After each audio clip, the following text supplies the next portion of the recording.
Bonjour et bienvenue chez DigiSchool, je suis Oriane, votre professeure d'économie. Je vous propose aujourd'hui de présenter le sujet de l'épreuve d'économie pour les BTS 2015.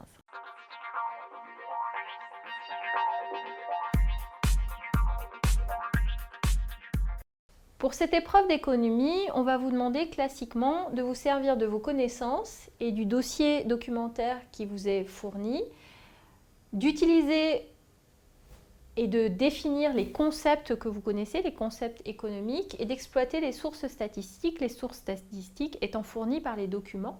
À partir de tout cela, on va vous demander de concevoir une note structurée et argumentée. Vous avez 3 questions.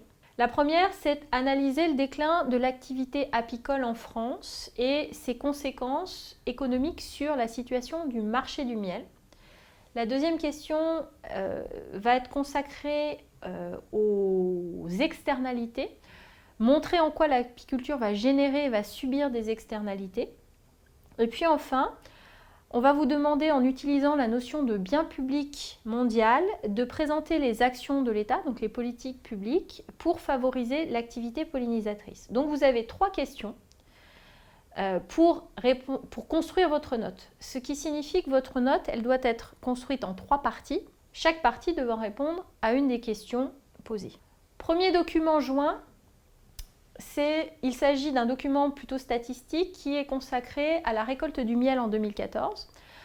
Elle fait le bilan de cette récolte qui est catastrophique. Donc on vous explique que le bilan de la récolte est catastrophique et que l'Union nationale de l'apiculture française appelle le gouvernement à soutenir d'urgence les producteurs. Ce qui veut dire que ce document, a priori, va vous permettre de répondre à la question 1 et à la question numéro 3. Alors, dans le document statistique, qu'est-ce qu'il faut mettre en avant? Il faut mettre en avant que vous avez une production nationale ici et que cette production nationale baisse. Alors, on vous a simplifié un petit peu les choses puisqu'en plus, on a reporté les chiffres. Donc, en 1995, vous êtes à 32 milliers de tonnes et en 2014, vous êtes à 10 milliers de tonnes. Donc, vous avez une production nationale de miel qui est en chute.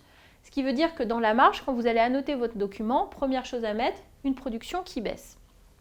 Deuxième chose, l'importation du miel. L'importation du miel, elle va augmenter, puisqu'on passe de 6 milliers de tonnes en 1995 à 30 milliers de tonnes en 2014. Donc vous avez, parallèlement à la baisse de la production, une augmentation des importations. Et le fait que les importations augmentent et que la production nationale baisse est surtout dû au fait que la consommation nationale de miel, elle, est stable. Donc vous avez une consommation qui est linéaire. Voilà pour le premier document. Deuxième document, on explique que le produit, le miel, est en train de devenir un produit de luxe. Pourquoi? Parce que vous avez tout d'abord une production qui chute, donc là, vous pouvez recouper cette information avec le premier document. Vous avez des prix qui explosent et du coup des variétés bas de gamme, plus bas de gamme, qui vont faire leur apparition. Donc a priori, ce document 2 va vous permettre de répondre également à la première question.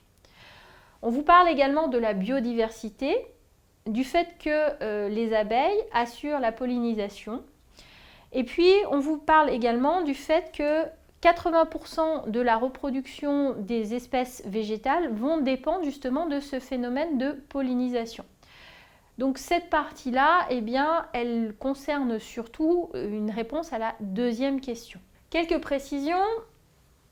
On vous explique que la disparition progressive de la population d'abeilles est liée à un certain nombre d'événements, les changements climatiques, la pollution, les pesticides et les monocultures. Donc là, vous avez la notion d'externalité négative qui correspond à la réponse de votre deuxième question. Et puis, on vous explique également que l'on a perdu entre 15 et 30% des colonies d'abeilles, que la production hexagonale a été divisée par 2. Donc encore une fois, renvoi à la question numéro 1 et à la question numéro 2. Par contre, même si la production hexagonale s'effondre, la consommation reste forte. Vous pouvez encore faire le lien avec le document 1. Et du fait de cette consommation qui est stable et de cette production qui s'effondre, on est donc dans l'obligation d'importer. Donc vous voyez, Les documents peuvent également répéter de manière différente un certain nombre d'informations. Il faut être très vigilant sur ces informations-là parce qu'à partir du moment où elles sont répétées dans plusieurs documents, cela signifie qu'elles sont cruciales pour répondre aux questions qui vous sont posées pour construire votre note. On continue avec les abeilles en tant qu'acteurs de la biodiversité parce qu'elles sont indispensables à la production nationale. Donc ça, c'est le rôle principal, le rôle économique de l'abeille, c'est de produire du miel. Mais elles ont également d'autres rôles, la pollinisation et donc l'agriculture. Donc là, on est sur des externalités positives. Donc ça va vous permettre de répondre également à la question numéro 2. On vous explique qu'en 2005, l'apport des insectes pollinisateurs, dont les abeilles font partie, a contribué aux cultures mondiales. Elles contribuent pour environ 153 milliards d'euros, ce qui correspond à 9,5% de la production alimentaire mondiale.